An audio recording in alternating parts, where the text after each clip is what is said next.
طور شرایط ما بیزیبه ما ایوانیسه داریم خانه نداریم دختر داریم 3 تا دختر داریم در قشلوق نیکوخی عزیز دختر ما چی میه اینم یا یورده میرسوننده هم را توبانیسه بودن دیگه هیچی و یکم اپرا نداشته باشن یکم میتون نداشته باشن که میار بوده که خنونه بریم در اونجا توبت کنیم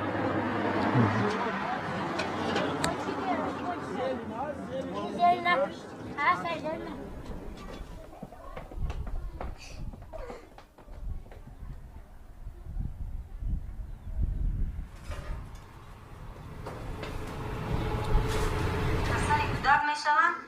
پیش ایو زورا میکنن پیش ایو مشکلورا زورا میکنن که همه را به همه دختر و خونه را با که همه گودک شد تولد کنن خیلی میبرن بیچورو در راه تولد میکنن در برنیسه آیا میرسن نمیرسن نمیا عذاب ایوخی اینجا شمال دوره همه کسل تمپراتورا که کردی ایدر برومدن نمیتونی